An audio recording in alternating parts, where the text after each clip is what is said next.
Good afternoon, everyone. Thank you so much for joining, and welcome back to another session on my Declassified Caribbean News and Commentary Network.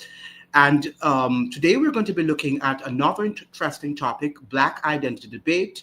Can you be African and Western? That when I say you, I mean anybody who considers themselves to be Black, right, of African descent. Can you be of African descent and be Western at the same time? Let's join that this very interesting debate. Now, Caribbean, we are exploring a question that continues to generate debate around the world. Can you be Black and Western at the same time? To have a meaningful discussion, we first have to understand the difference between race, culture, ethnicity, and nationality, some things that people don't often get right. Race generally refers to how societies categorize people based on physical characteristics and historical social experiences. So we have ethnicity, on the other hand, refers to shared ancestry, traditions, language, and cultural heritage. Nationality refers to citizenship or legal belonging to a country. Culture, however, is the way people live, their values, their customs, language, traditions, institutions, music, food, art, and social practices. This distinction is important because Western is not a race. Being Western is not a race. Western is primarily a cultural and historical identity. It is associated with societies that developed through complex interactions among many different ethnic groups, including Europeans, Africans, Asians, indigenous peoples, and others. Throughout history, many groups have contributed to what we now call modern and postmodern Western culture. Science, philosophy, literature, music, technology, politics, and popular culture have all been shaped by diverse communities.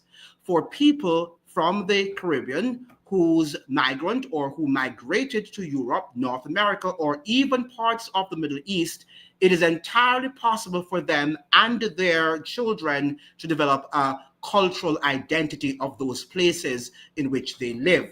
Someone can maintain their Caribbean, African, Asian, or other heritage while also becoming part of the culture of the country where they live. A person can be Black and Western. A person can be Asian and Western. A person can be of any ethnic background and identify with Western culture because culture and race are not the same thing. In the United States, for example, Black Americans have had a profound and often disproportionate influence on American culture, the music, the fashion, sports, and social movements.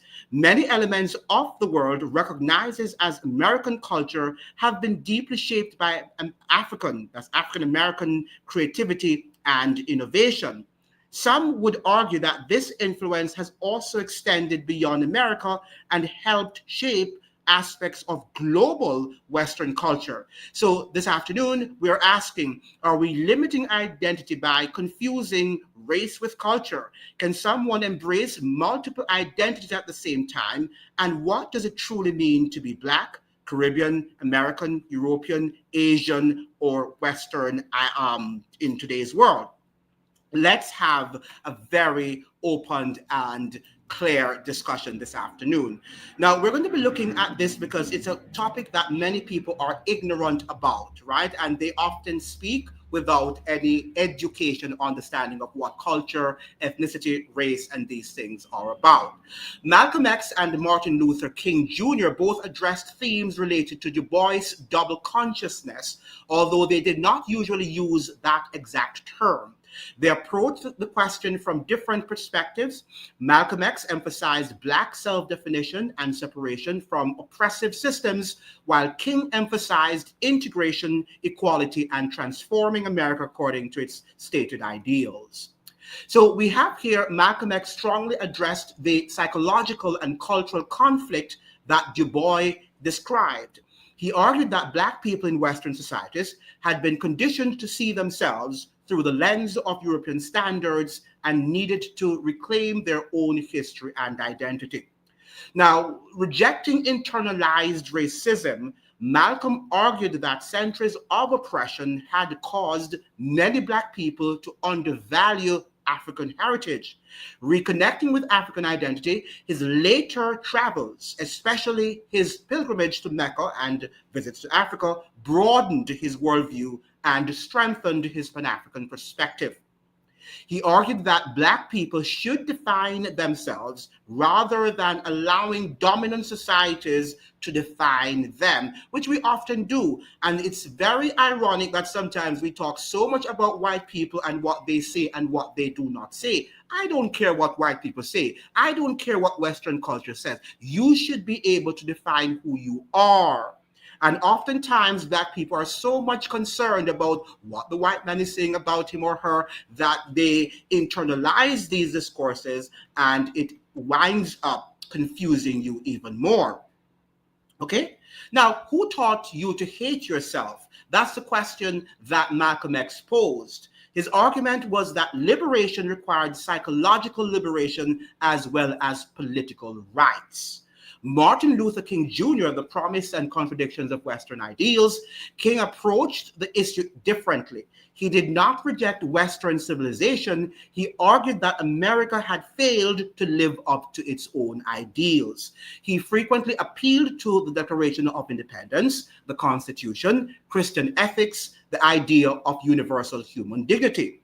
King's famous statement, "I have a dream that my 4 little children will one day live in a nation where they will not be judged by the color of their skin, but by the content of their character," reflects his belief that Black Americans could fully belong within American society if racial injustice was overcome. However, King also increasingly addressed global issues, colonialism, poverty, and economic exploitation. His later work showed more concern with broader questions of power and inequality. Now, what's the difference between Malcolm X and King? A useful way to frame it is, Du Bois asked, how does a Black person reconcile being both African descended and part of a Western society? And Malcolm X asked, can Black people achieve dignity if they accept a system that historically denied their humanity? Martin Luther King Jr. asked, can America become the nation it claims to be by finally extending its ideals to Black citizens? The fascinating point is that both men were dealing with the same underlying issue. How does a person maintain cultural identity and self-worth while living inside a society shaped by forces that have historically marginalized them? My topic here this afternoon connects strongly with a long tradition of Black intellectual debate about identity, culture, modernity, and belonging.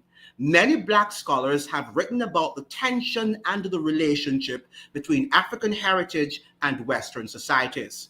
W. Du Bois, and he lived from 1868 to 1963, and he was the famous author or inventor of double consciousness, that as Black people in the West, we have to be double conscious because we are constantly being reminded about Africa, and at the same time, we are living in a Western society. Western society does not mean that it is white, because we contributed to what is known as Western society. We talk about indigenous people, African people, Asian people, European people. All of us contributed to what is called modern Western society.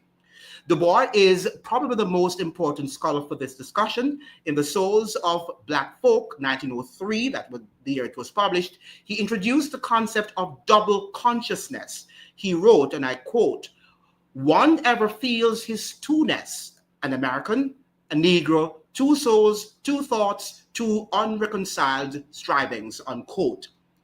Du Bois was describing the experience of African Americans who lived within Western societies while also carrying a distinct African heritage and racial identity.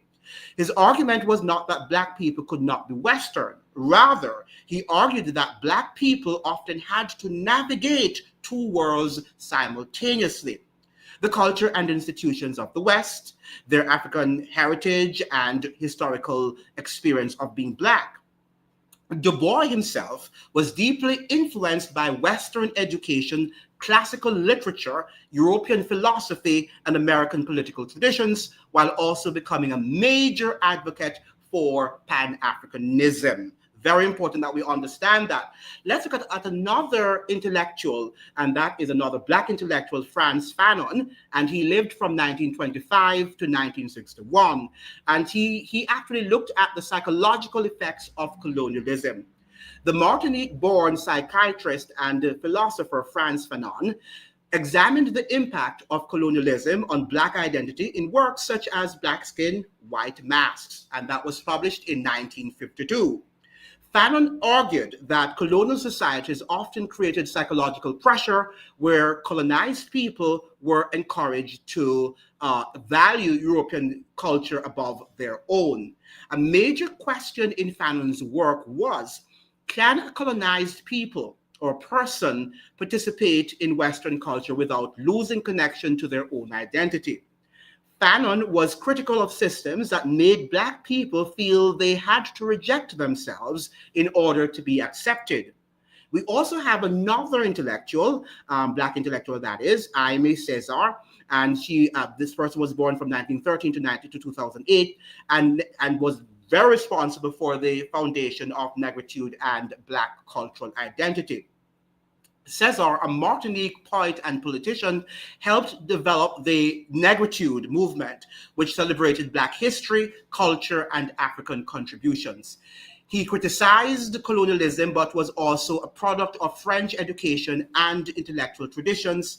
His argument was not isolation from the West, but recognition that Black civilization had its own value. Okay? And we also have another African writer, Chinua Achebe, and that he lived from 1930 to 2013, African identity and Western influence. Because, the fact of the matter is that we have helped to shape Western society, modern Western society. The Nigerian novelist Chinua Achebe examined the relationship between African societies and Western colonial influence. In Things Fall Apart 1958, he explored how European colonialism disrupted Igbo society. At the same time, Achebe wrote in English, showing the complexity of being an African intellectual shaped by both African and Western influences. We also have another interesting and important Black intellectual, African intellectual, Kwame Anthony Appiah. And he talks about cosmopolitan identity. The Ghanaian British philosopher Kwame Anthony Appiah argues that people can have multiple identities. And for those of us who study languages, we understand that, yes, that is possible, right? Because the more languages you speak is the more identities that you have. Because languages shape how you think, also reflect another culture. So once you become bilingual, then you're also bicultural. If you are trilingual, then you are also tricultural. And the list goes on, the number goes on if you study more than one languages. His view challenges the idea that someone must choose between African heritage and global Western identity. He argues that cultures have always interacted and evolved through exchange. So this is something that we want to look at. We don't want to be here looking at the fact that we are single this person and we cannot be nuanced. We can't have multiple identities, as the famous African writer here suggests. Now, the critical question is, does embracing Western education, institutions, or values mean abandoning African identity? Or can Black people create a hybrid identity shaped by both African and the West? That's the critical question that we would like to ask in this afternoon's discussion. Hope that you are here ready to participate in this sort of very important discussion. W. Du Bois, he argued that slavery and racism created a rupture between many African Americans and their ancestral past. His concept of double consciousness was not only about being African descended and American, it was also about living with a history that had been obscured or denied. And Carter G.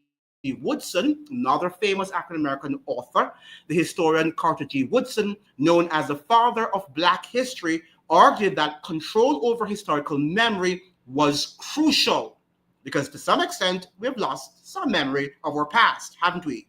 In The Miseducation of the Negro that was published in 1933, he argued that education systems often separated Black people from knowledge of their own history, which all of us know that that is a true statement. Fanon examined how colonialism could create what he described as psychological alienation, where people internalize the values of the dominant culture and become disconnected from their own cultural roots. So it's very important that people begin to understand that we still have a responsibility to understand profoundly where we came from, which is a weakness of our education system, might I suggest. Now, Marcus Garvey made the recovery of African identity central to his movement. He believed that pride in African history and heritage was necessary for Black self-confidence and collective advancement. And this is something very important. Now, Garvey is suggesting here, and I quote, "If historical memory is lost or interrupted, how does a people recover a sense of identity?" Well, this is the question I'm asking you. So let me repeat that question. This is my question. If historical memory is lost or interrupted, how does a people recover a sense of identity? This is something that we have to ask too, because we understand that to some extent we've lost memory, right? There's a lot of memory, a lot of things that we still are not really aware of, and even though we think we are, but it's generally so. And let's just look at, for example, let's be now honest with ourselves. You will have, people who go to the United States and you have your children there. To what extent after the third and the fourth generation do they remember a lot of where you came from? Whether you came from Trinidad or you came from Guyana, after a certain time, memory is going to be lost, because people are going to be so much enmeshed in that culture that they will forget some of what stands home, what their cultural values are from the culture from which you hailed. Now, the Chimamanda Ngozi of Nigeria, one of the most renowned writers in the world, says, "I didn't know I was Black until I went to the United States." He says, "I did not know." And how many Caribbean citizens have said that before, that I did not know, or we did not know that we were Black until we went to the United States, where that was a sort of identity foisted up on us because that's American culture. But that was not the culture from which you hailed, from which you actually came from. Many Africans do not identify as Black until they come to live in Western countries, in the Americas and Europe. Most Africans use words from their own language to identify themselves, and most Africans identify themselves by ethnicity, nationality, and religion, not by the color of their skin, as Americans and Europeans tend to do. It can be quite a cultural shock when in a new country you learn they identify you by skin color. Black being an English word, most Africans do not use English words to identify themselves. So this is something that is very interesting. Adichie says she did not have a problem, learning to identify as Black in her own country, but she understood why many have to get accustomed to this new concept. And how many of us have been accustomed to this new concept of being Black? Because we ask the question, what does Black mean? Because it's not a culture per se, right? It's a color. It's not, you can also be, as we're saying, Black and Asian. You can be Black and Western. You can be Black in so many things. So what is this nonsense about, oh, he's Black or she's Black? What does that really mean? And in many cases, Europeans and Americans use that because they have attached derogatory meaning to a color, And they want you now to be accepting of that derogatory term, and then and control a whole group of people. And in America, that is often what happens. So you find even among Black people, if you're speaking well, if you're educating yourself, if you tend to be on time for events, or you're acting white, what does that really mean? Because they have already internalized how Europeans treat them, view them, and identify them. Identify them as low standards, as people who never take anything seriously, people who don't read, people who are not very literate, people who are not very educated. And then we think that the only thing we can do is dance and sing, and that is what we are doing there in America and the West for the most part. So what is happening is that we have an entire generation that has this understanding of a limited understanding of Blackness, and they think that Blackness is shaped by what they see on the TV, right? With Jay-Z and the Kardashians and all of these people, without understanding that Blackness means much more than that. Right? Because it transcends Black American culture. Because you have people of African descent who are all over this world. It's a global term, it's a global concept. Now, we want to ask some questions in the chat. Welcome to the live. Let me see if you have any contributions here. And we have Janice is saying here, I'm not Black, but brown skin, descendant of the transatlantic slave loss, that's a slave loss identity. Israelites from the kingdom of Judah, now a member of the body of Christ. Thank you so much for joining, Janice, and giving us your understanding of who you are. Now, in the true sense of the word, even in the scientific sense of the word, there is no one that is black or white. We are different shades of brown. That is what we are. Because, you know, we came from the earth, and the earth is not black, right? But the fact of the matter is that, you know, during the European age, they wanted to prove that the Bible actually endorsed slavery. So what they did, they took images from the Bible, like whiteness, which stands for righteousness, and blackness, which stands for evil, to justify slavery, because there was no other thing in the Bible that would have justified slavery during the times of slavery. So they did that so that they could be able now to brainwash Black people, because they did not give them also the permission, neither the opportunity of reading the Bible for themselves. So they could therefore brainwash them, manipulate the Bible with the images suggesting that blackness is evil and that people who are Black are condemned to hell, and therefore they should be enslaved. And that was what they used. But was that true? No, it was not true. In the same way, they're using economic development, neoliberalism, and all forms of deceit when they're going to wars, right? They tell you that they're going for democracy, and that is what they're doing. So they did the same thing. And right now, even though we think we're illiterate, we still believe them about the war that they're waging. And they're telling us that they are the superior culture and they want to spread democracy and freedom. And we still believe them. But when we read for ourselves, we're going to understand that that is not true. In the same way, during slavery, when they were telling us that the Black images in the Bible of whiteness and blackness, which whiteness symbolized righteousness and blackness symbolized evil, was not true. If and only we would read the Bible for ourselves. But again, we prefer to listen to what white people tell us. We claim that we're not listening. We claim that we're educated, but at the same time, they control our minds. Because if we were not brainwashed, we'd read for ourselves and would try to get an understanding for ourselves, wouldn't we? But that is not what we want to do. Okay, so we're going to move into some other, so we are going to ask some questions now for you to answer so that you can participate in the discussion, because we're here because we want you to participate. Now, what does it mean to be African? And I want to pose that question to you. What does it mean to be African? Because we're looking at the topic, Black identity debate. Can you be African and Western at the same time? What does it mean to be African? That's what we want to open our discussion with. What does it mean to be African?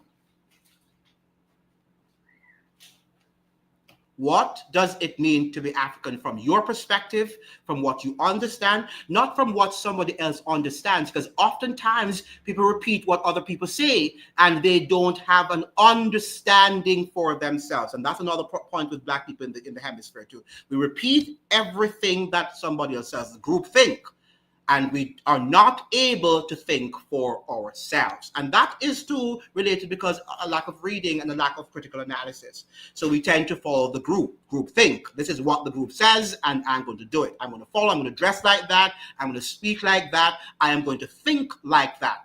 What does it mean to you to be an African? And is African a nationality, being African a nationality, or is it a culture, or is it an ethnicity? Remember now, we did define these terms, and if you want me to repeat what we mean by race, ethnicity, nationality, race generally refers to how societies categorize people based on physical characteristics and historical social experiences. Now, it's how societies define you, but do you define yourself in that? And I want to suggest here that that's why many African Americans are not doing well too, because the society tells them that they can't do well. But do you ascribe that to yourself? That's another thing. And that's why race is what? A social and subjective construct.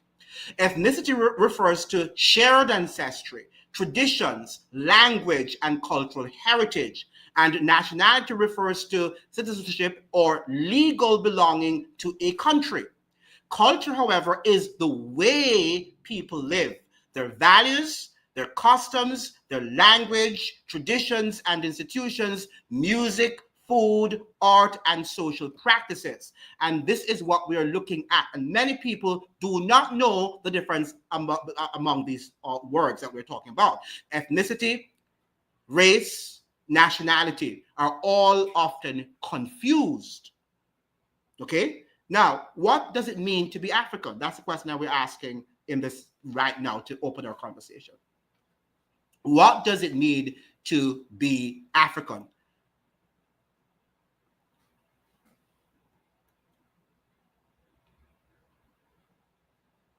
I'm waiting for you to get. Do you know what it means to be African, or you're not aware of being African? Have you ever heard? I'm sure you hear the word every day.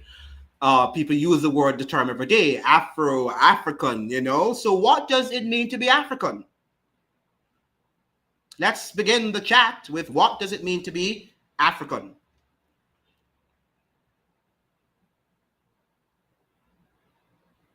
Any response?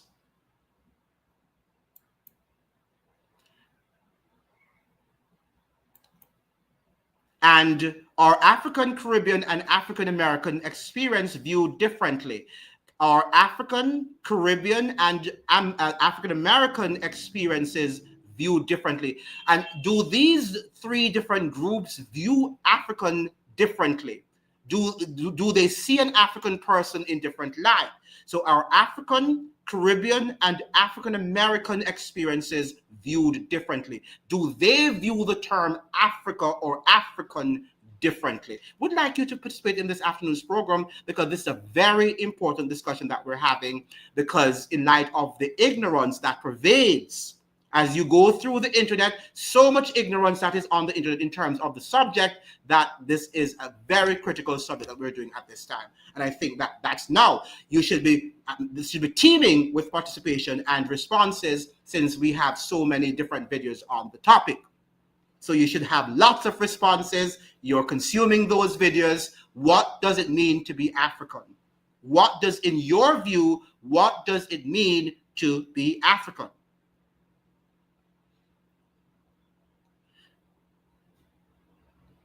What does it mean to be Western? What does it mean to be Western? What does it mean to be Western? So we asked the first question, what does it mean to be African? What does it mean to be Western? What do you think? Let me hear from you. Let me get now the chat to respond. I've given my intellectual precursor to the conversation. So I want you now to tell me, what does it mean to be African, and what does it mean to be Western?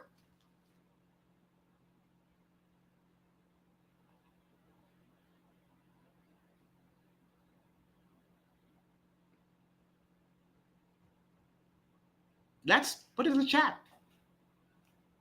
Or do you want to join do you want to join the conversation on the screen? Let's put it in the chat. What does it mean to be African? What does it mean to be Western? Haven't seen a response yet.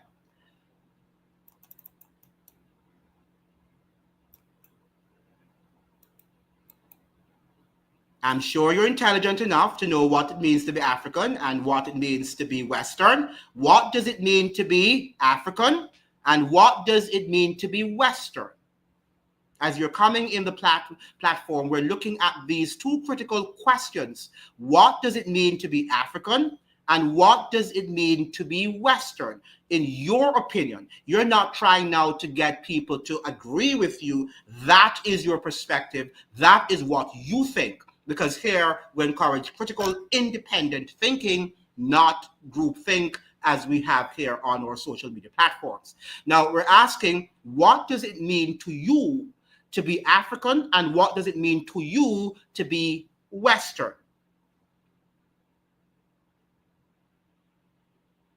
Who is going to open up? Who has the courage to open up the conversation to tell me what you think being African or Western is all about?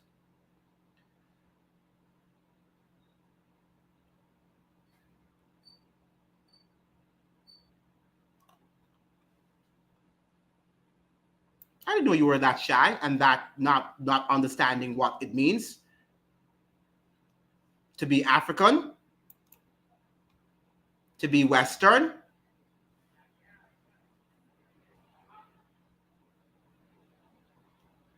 Or you're not ready for the conversation? Are you not ready for the conversation, or you're just lazy to write in the chat what you think it means to be African and what it means to be Western?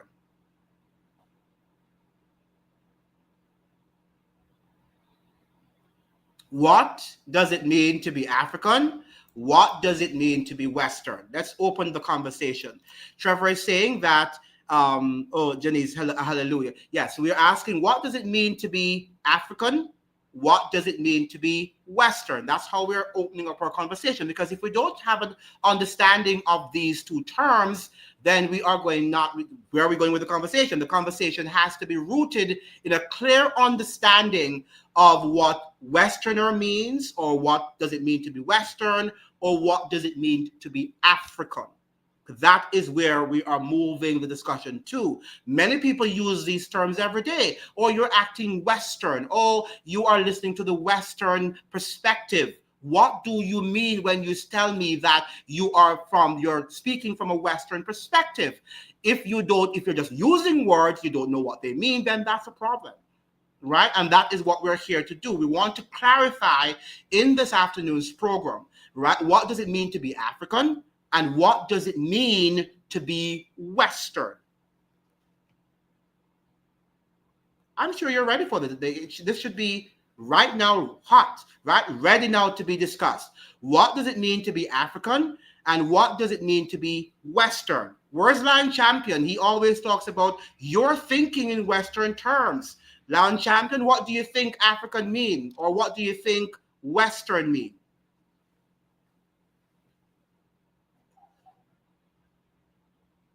Do we want the conversation, or do we not want the conversation? Because we can't move on until we get an understanding of what African means and what Western means, so that we can proceed with the conversation, because this is very important. You can't, what does Barbadian mean? What does Trinidadian mean? If we're talking about the culture, we have to define what the culture is, what the nationality is, and then we can begin to have a solid discourse on whatever we're talking about. That is what intellectualism and scholarship is all about. So I'm asking the question, what does it mean to be African? Or what does it mean to be a Westerner, or to be Western? And Trevor is saying to have the features of one by appearance and practices and mindset of the next, using either classification to one's advantage in some cases, while others believe the appearance and culture is one. All right, that is good. But let's separate them. African. What do you mean when you say you're African? Many people say that they're African. What do we mean when we say that? We just mean that we are black, or we look African. That's just the physical appearance, what we call the phenotype, or does it mean more when we say that we're African? Okay. Do Africans on the continent view Caribbean blacks and African American black people as Africans, or do they see them as different peoples? Apart from the phenotype and the physical appearance, would you say that African people from the continent of Africa, see other people of black descent, people of African descent, whether you're living in the Caribbean or you're living in the UK or you're living in Latin America? Do they think we are all the same, or do they think we are different? And why? What does it mean to be African? That's the question. Have we ever thought about these things? Have we ever internalized what we say when we use words? Oftentimes we don't, because language is a tool of social conditioning, and we just use words because they were meant to be used. And we hear other people using them, and we try to use them in the best way we can in the correct context. But oftentimes we don't really internalize what we are using. And then when people ask us, what do you believe? You just don't know. There are people, for example, who are part of a faith, like a church, right? And you'll ask them, what does your church believe?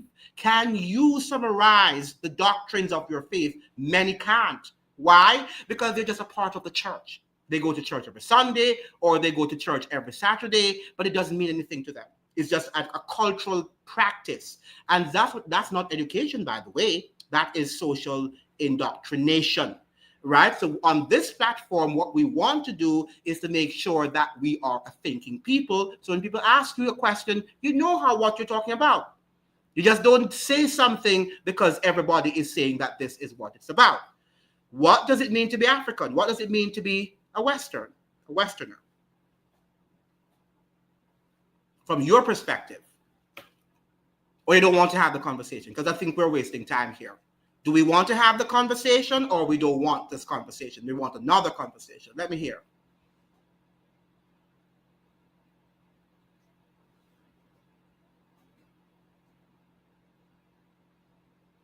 I'm waiting. I'm being patient this afternoon. Wait probably 2 more minutes. If you don't want the conversation, we can always move on to something else or go. I like to be productive. I don't like to waste my time.